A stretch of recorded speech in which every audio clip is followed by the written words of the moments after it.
बच्चों, कैसे हैं आप सभी। आज हम विज्ञान का पाठ 2 पढ़ेंगे जिसका नाम है भोजन के घटक। तुम्हें याद होगा पाठ 1 में हमने खाद्य पदार्थों की सूची बनाई थी जो हम खाते हैं, और हमने ये भी देखा था कि हम अलग अलग प्रकार का भोजन करते हैं। किसी दिन या किसी प्रांत में चपाती, दाल, सब्जी होगी, तो कहीं चावल, सांभर और कोई अन्य प्रकार की सब्जी। कई लोग मांसाहारी भोजन करते हैं। तो हमारे देश में बहुत सारा अलग अलग प्रकार का भोजन बनता है। अच्छा, तुमने देखा होगा कि हमारी थाली जो होती है, हमारा आहार है, उसमें अन्न से बना कम से कम एक व्यंजन जरूर होता है। अन्न माने अनाज। तो जैसे हम चावल खाते हैं, हम गेहूं या मक्के की बनी रोटी खाते हैं, तो ये अन्न वाले पदार्थ तो हमारे भोजन में होते ही हैं। और साथ में या तो दाल या मांस का कोई व्यंजन और सब्जी, ये सब होता है। इसके अलावा हम थोड़ा बहुत दही से कुछ बना हुआ खाते हैं, रायता, मट्ठा और अचार, चटनी, पापड़, इस तरह अलग अलग प्रकार की चीजें खाते हैं। अच्छा, तुम सोचोगे कि इतना सारा अलग अलग प्रकार का खाना क्यों खाते हैं। अब जैसे तुम ये देखो सारणी 2.1, इसमें ना विभिन्न जो हमारे देश के क्षेत्र है, राज्य है, वहां पे क्या सामान्य रूप में खाया जाता है उसकी सूची दी है। जैसे तुम देखोगे तो पंजाब का दिया है, वहाँ अन्न में तो मक्के की रोटी बहुत खाते हैं। दाल मांस वाले व्यंजन में राजमा का वहाँ बहुत सेवन होता है। सब्जियों में वहाँ सरसों के साग जो है ना, वो विशेष है। और ऐसे ही वहाँ दही, घी, जो दूध से जुड़े हुए पदार्थ हैं, उनका भी बहुत सेवन होता है। और वहीं आंध्र प्रदेश का भोजन अलग है। ऐसे ही हर राज्य में अलग अलग प्रकार का खाना है। तो ऐसा एक तो इस कारण से कि हर राज्य में अलग अलग प्रकार की उपज होती है। तो जहाँ जैसी उपज होती है, जो चीजें पैदावार होती है जिन पौधों की या चीजों की, वो वहाँ ज्यादा खाया जाता है और मौसम के अनुरूप। अच्छा, तो तुम ये भी सोचोगे कि हम जो खाना खाते हैं वो इतने प्रकार की चीजें क्यों खाते हैं हमारी थाली में। इसका कारण ये है कि हम जो भी भोजन करते हैं उसमें कई प्रकार के पोषक होते हैं। ये जो पोषक होते हैं ना, ये हमारे शरीर को अच्छे से कार्य करने में सहायता करते हैं। अलग अलग हमारे शरीर की जरूरतें पूरा करते हैं, इसलिए इन्हें पोषक बोलते हैं। अब ये पोषक पदार्थ क्या होते हैं?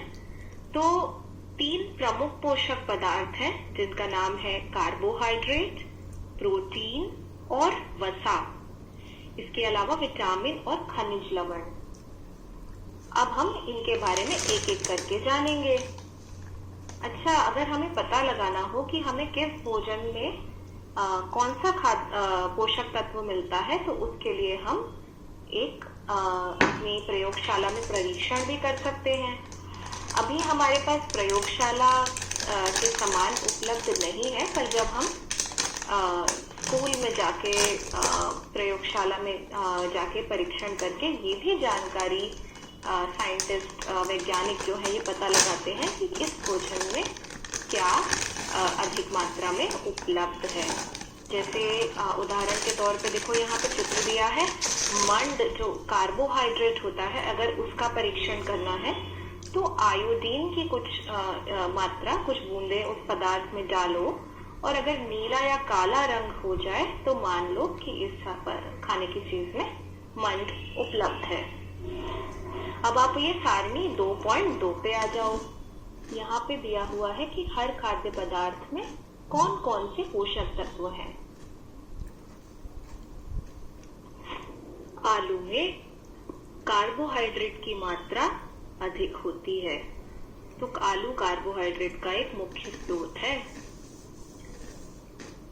पर इसमें प्रोटीन की मात्रा नहीं होती, इसलिए हमें अलग अलग प्रकार के भोजन की आवश्यकता है। दूध की बात करें तो दूध में प्रोटीन की मात्रा अधिक होती है, इसलिए दूध प्रोटीन का एक बहुत अच्छा स्रोत है। और सिर्फ दूध नहीं, दूध से जो और भी पदार्थ बनते हैं ना, जैसे दही, पनीर, इन सब में भी प्रोटीन की मात्रा बहुत अधिक होती है। तो ऐसे ही आप इस सूची में को पूरा भरिए, और इसमें आपको अगर किसी की आप अपने बड़ों की सहायता ले सकते हैं, अपने मित्रों से भी चर्चा कर सकते हैं, और हम आगे पार्ट में जो पढ़ेंगे उससे आपको ये सारणी भरने में सहायता होगी। अच्छा, तुमने देखा होगा कि ये जो अलग अलग खाद्य पदार्थ हैं, ये अलग अलग चीजों से हमें प्राप्त होते हैं। तो जैसे यहाँ चित्र देखो, तो चित्र 2.3 जो है, इसमें कार्बोहाइड्रेट के कुछ स्रोत दिए हैं कि हमें कार्बोहाइड्रेट जो है अपने भोजन में वो कौन से खाने की चीजों से मिलता है। तो देखो यहाँ पे कौन कौन सी चीजें हैं। तुम्हारी सबसे पसंदीदा चीज कौन सी है इनमें से? मेरी तो आम है। हाँ, तो यहाँ पे गेहूं है, जो सारे प्रकार के अनाज हैं, चावल, बाजरा, मक्का यानी भुट्टे के दाने, और आम, तरबूज, आलू, और फिर गन्ना भी, पपीता भी। तो ये सब कार्बोहाइड्रेट के अच्छे स्रोत हैं, इसलिए हम बदल बदल कर ये सारी चीजें खाते हैं। हमारे शरीर के लिए कार्बोहाइड्रेट जरूरी है, क्योंकि ये हमारे शरीर को ऊर्जा देता है, माने एनर्जी देता है। तो अगर कार्बोहाइड्रेट हम खाने में नहीं खाएंगे तो हमें एनर्जी नहीं मिलेगी, यानी हमें ऊर्जा नहीं मिलेगी। तो हम अपने काम कैसे करेंगे? इसलिए कार्बोहाइड्रेट जरूरी है। अब इसके अलावा अब नीचे आप देखोगे चित्र 2.4 में वसा के स्रोत दिए हैं। वसा, जिसे अंग्रेजी में फैट बोलते हैं। तो ये हमें किन चीजों से मिलता है? तो वसा हमें सूरजमुखी का तेल, सरसों का तेल, माने अलग अलग प्रकार के जो तेल होते हैं ना खाने के, नारियल का तेल, सोयाबीन का तेल, इन सब तेलों में, और मूंगफली में, बादाम में, तिल में, इन सभी चीजों में हमें वसा प्राप्त होता है। तो ये जो थे, ये सारे वसा के पादप स्रोत हैं, यानी जो पौधों से मिलते हैं। ठीक ऐसे ही वसा हमें जंतुओं से भी मिलता है। तो वसा के जंतु स्रोत ये नीचे दिए हुए हैं।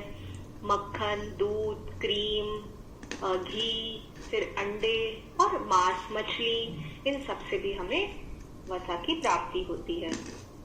तो हमें कार्बोहाइड्रेट और वसा के स्रोत पता चले। अब ये हमारे शरीर में क्या करते हैं? तो तुमने देखा ही कि कार्बोहाइड्रेट हमारे शरीर को ऊर्जा प्रदान करते हैं, ताकत प्रदान करते हैं। वैसे ही वसा से भी हमें ऊर्जा मिलती है। तो ये दोनों ऊर्जा के ही स्रोत हैं। अच्छा, पर अगर तुलना करो तो अगर तुम समान मात्रा में एक कार्बोहाइड्रेट का स्रोत लेते हो और एक वसा का स्रोत लेते हो, तो कार्बोहाइड्रेट की तुलना में वसा की समान मात्रा से हमें अधिक ऊर्जा प्राप्त होती है। जैसे तुमने 5 ग्राम वसा का स्रोत लिया, 5 ग्राम मूंगफली समझो, और तुमने 5 ग्राम बाजरा लिया जो कि कार्बोहाइड्रेट का स्रोत है। तो उस 5 ग्राम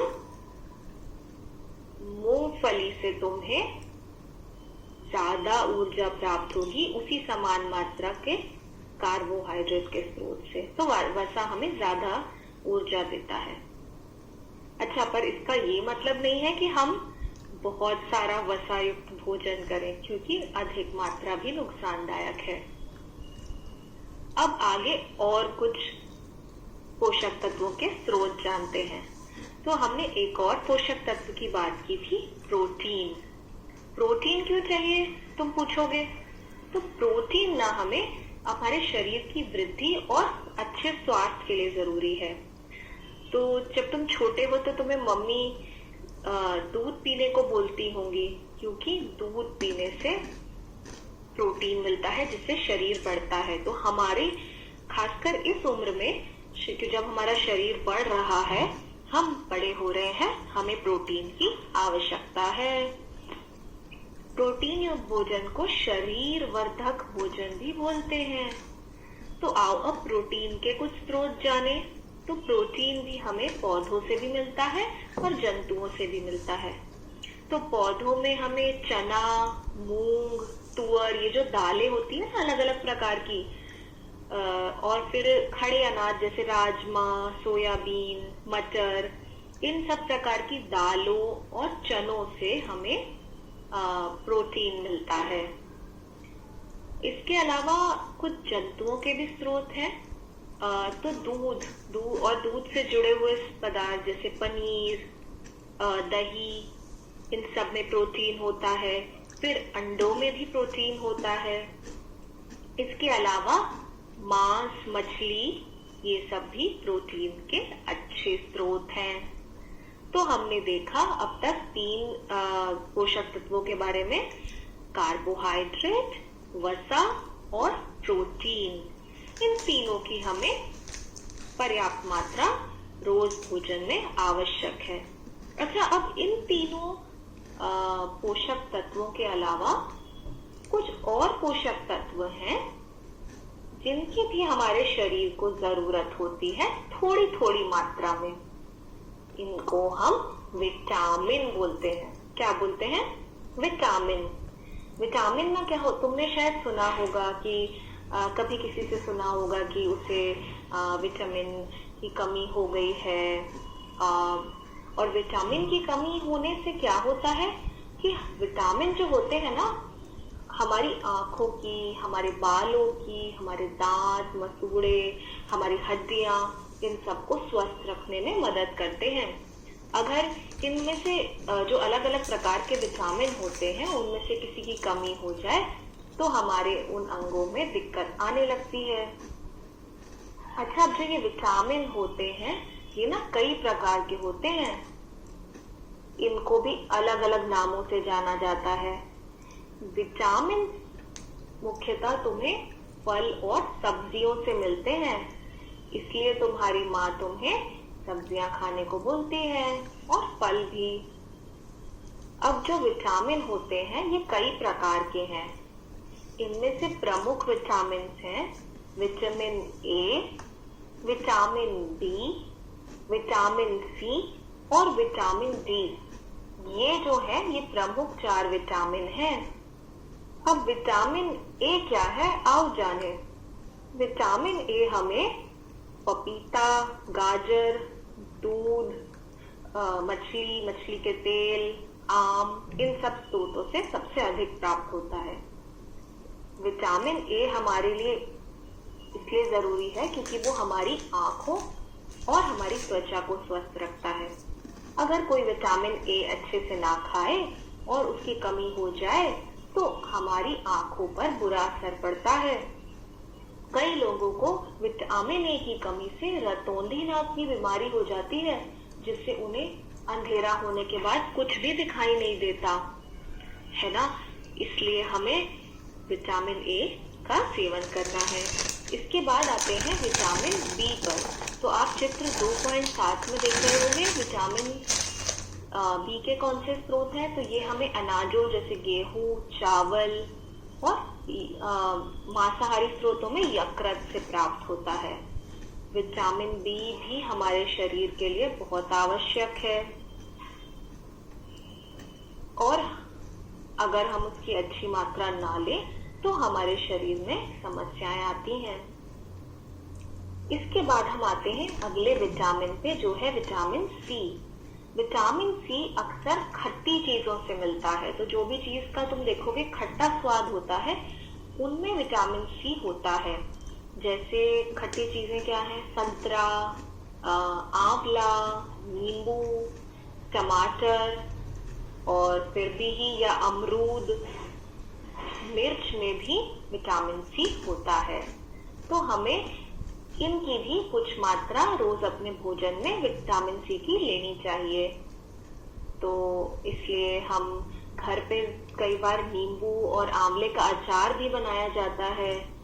और ठंड में तो विटामिन सी वाले पदार्थ बहुत सारे और अच्छी मात्रा में आते हैं। ऐसे ही अब आते हैं विटामिन डी पर। तो विटामिन डी जो होता है ना, वो हमारी हड्डियों के लिए, हमारे दांतों के लिए बहुत जरूरी होता है। तुमने सुना होगा कि हमारी हड्डी और दांत जो होते हैं वो कैल्शियम से बने होते हैं। तो कैल्शियम का हमारे शरीर को उपयोग करने में ये जो विटामिन डी है ना, हमारे शरीर की सहायता करता है। तो अगर हम विटामिन डी ना लें तो हमारा जो शरीर है कैल्शियम का उपयोग ठीक से नहीं कर पाएगा और हमारी हड्डी और हमारे दांत कमजोर हो जाएंगे। तो अगर आप नहीं चाहते हो आपकी हड्डी और दांत कमजोर हो तो विटामिन डी भरपूर मात्रा में लेना चाहिए। विटामिन डी ना हमें दूध, मक्खन, फिर कुछ मांसाहारी स्रोत जैसे मछली, अंडे और यकृत से मिलता है। तो विटामिन डी जो है ना हमें धूप से भी मिलता है। तो सूर्य के प्रकाश की उपस्थिति में हमारा शरीर खुद ब खुद विटामिन डी बनाता है। अब तुम देखो कि आजकल जो लोग हैं, हम सब ज्यादातर घर के अंदर या स्कूल के अंदर होते हैं, हम बाहर नहीं निकलते। तो सूर्य के प्रकाश में ना आने से विटामिन डी की कमी हो जाती है। इसलिए कोशिश करना कि कुछ समय आप थोड़ी देर धूप में जरूर बैठें। और सुबह की धूप अच्छी होती है क्योंकि उसमें पराबैंगनी किरणें जो हानिकारक किरणें हैं वो कम होती है। तो सुबह सुबह की धूप काफी अच्छी होती है। ऐसे ही एक और अब जो विटामिन के अलावा कुछ खनिज लवण भी होते हैं जो हमारे शरीर को जरूरी होते हैं। ये खनिज लवण कौन कौन से हैं? तो इनका आप यहाँ चित्र देख रहे हो आपकी किताब में, चित्र 2.10। तो आयोडीन, फास्फोरस, लोहा, कैल्शियम, अभी हमने कैल्शियम की बात की, तो ये सब भी हमारे शरीर को थोड़ी थोड़ी मात्रा में चाहिए होते हैं। आयोडीन जो है वो हमें अदरक, पालक, मछली इन सब से प्राप्त होता है। हमारे नमक में भी आयोडीन वाला नमक आता है, तुमने शायद रेडियो पर या टीवी पर सुना होगा। तो आयोडीन इन सब से प्राप्त होता है। वैसे ही फास्फोरस हमें केले से, दूध से, अनाज और मिर्ची से मिलता है। उसके अलावा कैल्शियम के लिए पालक, सेब, नाशपाती, यकृत, ये सब स्रोत हैं। और इसी के अलावा दूध और दूध के पदार्थ और अंडों से भी हमें कैल्शियम मिलता है। तो हमको ये सारे प्रकार की चीजें थोड़ी थोड़ी मात्रा में हमारे शरीर के लिए जरूरी है। तो अगर तुम चावल खा रहे हो तो तुम्हें चावल से कार्बोहाइड्रेट मिल जाएगा। अब उसके साथ तुम्हें और क्या चाहिए? तुम्हें प्रोटीन चाहिए, तो प्रोटीन तुम्हें दाल से मिल जाएगा। और फिर तुम्हें विटामिन की भी जरूरत है, तो तुम्हें अलग अलग प्रकार की सब्जियां खानी चाहिए। और ऐसे ही फलों से विटामिन सी मिलेगा। तो ऐसे ही हम, इसलिए हमारी थाली में बहुत सारे अलग अलग प्रकार की चीजें हम खाते हैं। पर हमें ये ध्यान रखना जरूरी है कि हम हर प्रकार का पदार्थ खाएं। हमें ऐसा होता है ना कि ये सब्जी ही पसंद है, या सिर्फ आलू ही खा रहे हैं, या हम सिर्फ चावल खा रहे हैं पर दाल नहीं खा रहे। ऐसा मत करना। सब चीजें अच्छे से अलग अलग प्रकार की पोषक तत्वों वाली खाना। अच्छा, इसके अलावा ना हमारे शरीर को पानी की भी आवश्यकता होती है। पानी हमारे शरीर को ये सारे पोषक तत्वों को अवशोषित करने में यानी सोखने में मदद करता है। अगर तुम्हारे शरीर में पानी की कमी हो जाए तो तुम जो ये सारा पोषक तत्व खा रहे हो ये तुम्हारा शरीर अवशोषित नहीं कर पाएगा और तुम्हारे शरीर में इनकी कमी हो जाएगी। इसलिए, और जो पानी होता है ना, जैसे हमारे कपड़े गंदे हो जाते हैं तो हम पानी से ही धोते हैं ना, वैसे ही तुम्हारे शरीर के अंदर से धुलाई भी पानी करता है। तो तुम्हारे शरीर में जो गंदे पदार्थ पैदा होते हैं वो पानी के सहारे, जैसे हम जब पेशाब करते हैं या हमारे शरीर से पसीना निकलता है तो उस पानी में वो जो बुरे पदार्थ हैं वो घुल के हमारे शरीर से बाहर चले जाते हैं। इसलिए हमारे शरीर की शुद्धि के लिए भी हमें पानी पीना जरूरी है। अब पानी हम या तो अलग से पीते हैं, अच्छा इसके अलावा हमारी कुछ सब्जियों में और फलों में भी पानी होता है। जैसे तुम जब कभी टमाटर काट रहे हो या नींबू काट रहे हो तो तुम्हारे हाथ गीले हो जाते हैं ना, तो ऐसे हमारी सारी तुम किसी फल को या सब्जी को मसलो तो उसमें से कुछ द्रव्य निकलता है, वो पानी ही होता है। तो आपको पानी पर्याप्त मात्रा में पीना चाहिए। ठीक है, इसके अलावा एक और पदार्थ होता है, वो होता है आहारी रेशे। ये भी आहारी रेशे जो होते हैं इनको रुक्षांश भी बोलते हैं। ये भी हमारे शरीर के लिए काफी जरूरी है। तो ये जो आहारी रेशे हैं यानी रुक्षांश हैं, वो हमें साबुत अनाज, दाल, आलू, ताजे फल और सब्जियों से मिलता है। तो जो सब्जियां भी कच्ची सब्जियां जैसे सलाद हम खाते हैं ना, तो उससे हमें ये रेशे मिलते हैं। और ये क्यों जरूरी है? ये क्या करते हैं, जो हमारे शरीर में भोजन जब खाते हैं पचता है, जो बिना पचा हुआ भोजन है उसको शरीर से निकालने में मदद करता है। तो ये भी हमारे शरीर की सफाई में मदद करता है। तो अगर हमारे शरीर में कभी आहारी रेशों की कमी हो गई तो हमारा शरीर अच्छे से साफ नहीं होगा। तो आज हमने इस पाठ में जाना कि संतुलित आहार बहुत जरूरी है। हमें अपने शरीर को स्वस्थ रखने के लिए सभी पोषक तत्वों की उचित मात्रा लेनी है। कोई भी पोषक तत्व आवश्यकता से ना अधिक हो और ना कम हो। और हमारे खाने में साथ में कुछ आहारी रेशे और जल भी होना चाहिए। ऐसे आहार को ही संतुलित आहार बोलते हैं। तो अब आप एक गतिविधि करिएगा। आप एक चार्ट बनाइएगा जिसमें आप लिखिएगा कि आप पूरे हफ्ते में क्या क्या खाते हैं, और ये भी जांच करिएगा कि जो आप रोज खाते हैं क्या उनमें ये सारे पोषक तत्व मौजूद हैं। अच्छा, क्या हमारे शरीर को हर उम्र के लोगों को एक जैसा ही आहार चाहिए? माने कोई बहुत बुजुर्ग है और कोई बच्चा है, तो क्या वो दोनों को एक जैसा आहार चाहिए?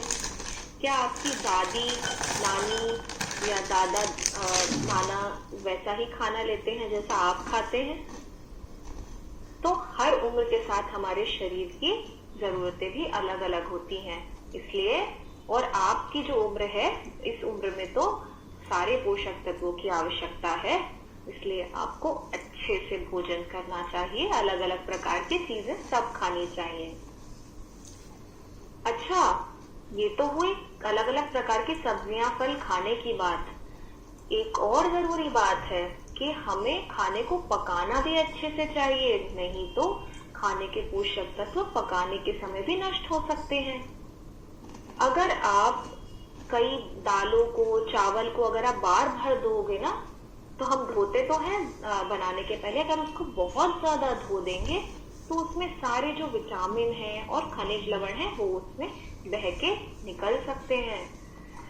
इसके अलावा जो बहुत सारी सब्जी और फल होते हैं ना, तो उनका जो छिलका अगर आप निकाल के फिर उनको आप अगर धोगे ना, तो उनके विटामिन नष्ट हो जाएंगे। इसलिए उनको छीलने के पहले ही आप उनको धो लो ताकि वो विटामिन नष्ट ना हो। अच्छा, कई बार ना भोजन पकाने में भी आप अगर ज्यादा गैस, तेज आंच पे पकाओ तो भी कई बार भोजन के पोषक तत्व नष्ट हो जाते हैं। खासकर जो विटामिन सी होता है ना, जो हमें खट्टी चीजों से मिलता था, याद आया? और जो हमारे शरीर के लिए जरूरी है, हमारे मसूड़ों की मजबूती के लिए और हमारे शरीर के अच्छे से चलन के लिए, वो भी गर्मी से नष्ट हो जाते हैं। तो इसलिए ना हमें पके हुए भोजन के अलावा कुछ कुछ कच्चा भोजन जैसे फल और कच्ची सब्जियां, सलाद, ये सब भी अपने भोजन में शामिल करना चाहिए। अच्छा, ऐसा भी नहीं है कि हमने बात की थी कि वसा जो होता है वो हमारे शरीर को ऊर्जा देता है। तो तुम सोचो कि बस खूब सारा वसा युक्त भोजन कर लूं, जैसे तली हुई चीजें, समोसा, पूरी, पेड़ा। नहीं, अगर सिर्फ वसा युक्त भोजन और इतना ज्यादा वसा युक्त भोजन करोगे तो ये चित्र में देख रहे हो ना, ऐसा पेट निकल आएगा और हमारे शरीर में अत्यधिक मोटापा आ जाएगा, जिससे और भी बहुत सारे रोग होते हैं। तुम फुर्तीले नहीं रहते और शरीर में एकदम बहुत आलस का भी अनुभव करते हो। अच्छा, तो हमने ये जाना कि हमारे भोजन में सभी प्रकार के पोषक तत्वों की जरूरत है। अगर तुम मान लो कि तुम खाना तो खा रहे हो, पर अगर कोई पोषक तत्व तुम्हारे खाने में नहीं जा रहा है तो उस पोषक तत्व की कमी हो जाएगी। जैसे तुम अगर सब्जियां नहीं खाओगे तो विटामिन की कमी हो जाएगी। सब्जियों में भी हर प्रकार की सब्जी नहीं खाओगे तो कोई एक विटामिन की तुम्हारे शरीर में कमी हो जाएगी, और अगर ये कमी लंबे समय तक रहे तो फिर उससे कई रोग और विकृतियां भी उत्पन्न होती हैं। और जो हमें इन तरह के रोगों को हम अभावजन्य रोग कहते हैं। जो किसी पोषक तत्व के अभाव के कारण होते हैं, ऐसे रोगों को अभावजन्य रोग बोलते हैं।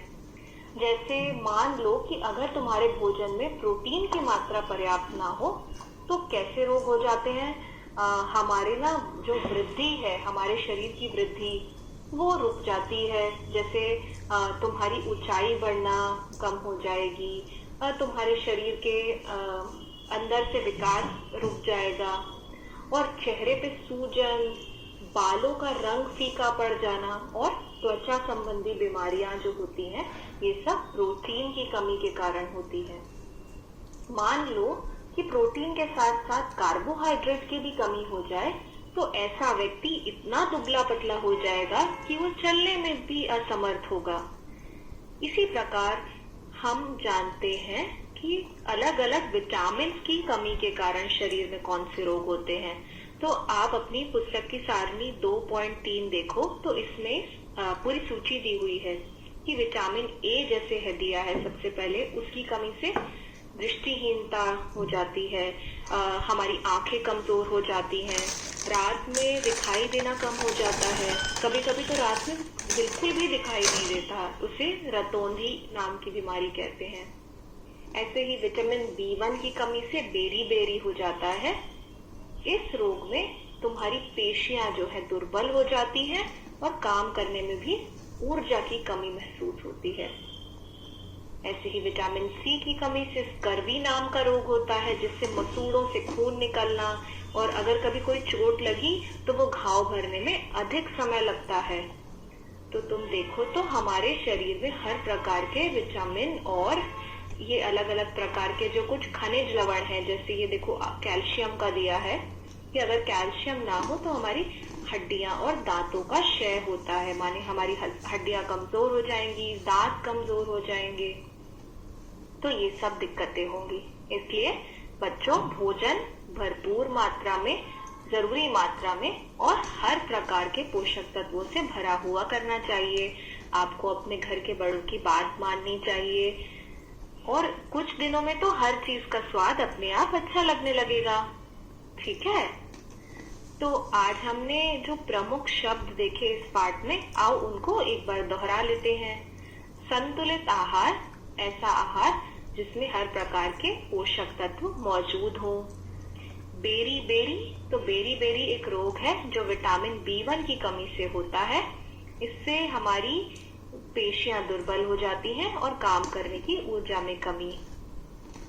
कार्बोहाइड्रेट हमारे एक पोषक तत्व का नाम है जो हमें ऊर्जा यानी ताकत देता है।